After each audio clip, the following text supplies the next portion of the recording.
Hello, my thinking, thoughtful colleagues. We all have opinions. Some of us have very strong opinions. Some of us can argue points for hours. I know I can. I love a good argument. But opinions are one thing, and they are personal, and we should have them. Bias is something else. Bias is something that we might have that we don't even consciously know that we have, but it reveals itself in the way we talk about something. It may be as simple as saying something like, "Of course she's old, so you can't expect her to be able to." It might not even be said in a negative way. We might say, "Gosh, we can't expect her to do that. She's just not able to at her age." This immediately reveals that we believe old people are not really capable anymore. It's called ageism.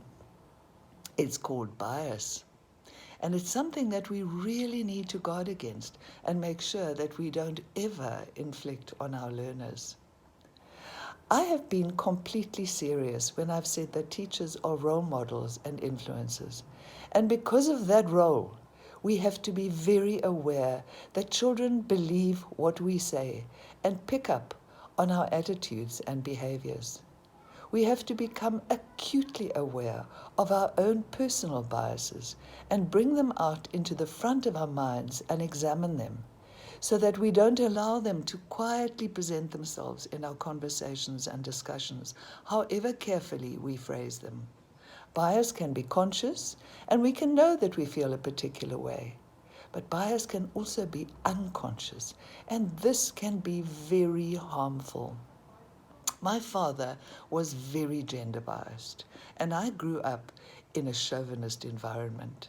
Now I'm inclined to be biased in the opposite direction. I refuse to allow any talk of girls first in my home or in my classroom.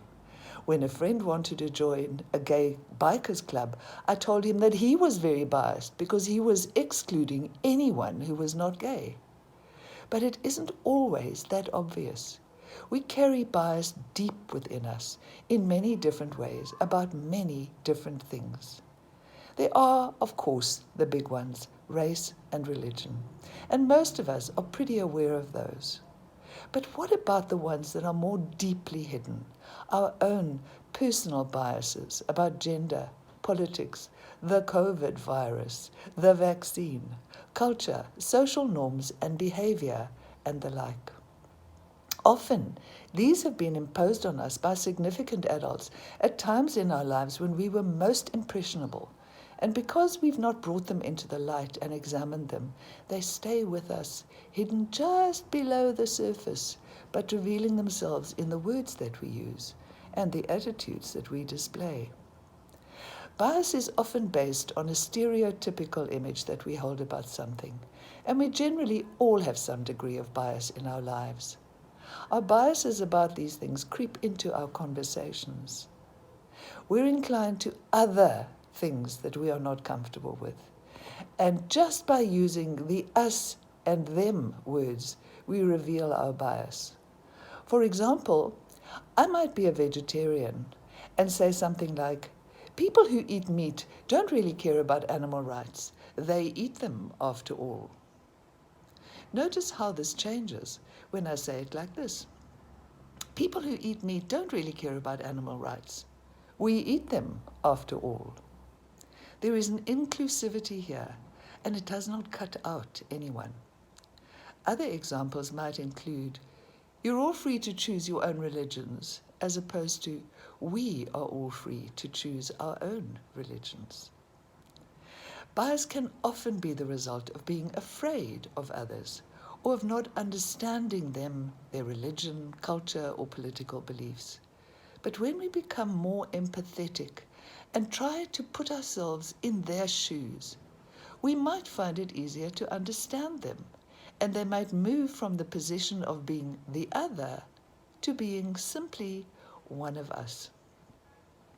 When we consciously use inclusive language, we make sure that our bias is not exposed.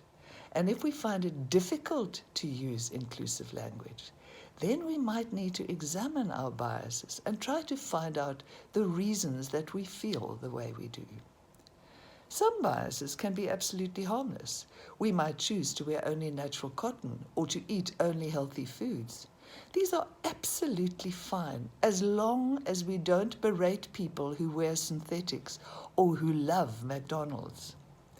It's the biases that can negatively affect our learners that we need to be more aware of and to examine for ourselves, because we are their role models and their influencers.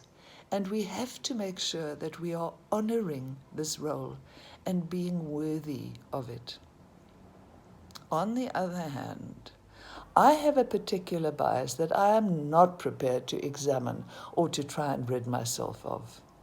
I believe that teachers are one of the most hardworking and underpaid professions on the planet. I believe that we deserve more recognition and should be valued more for the incredible, important, and life-changing work that we do. So there.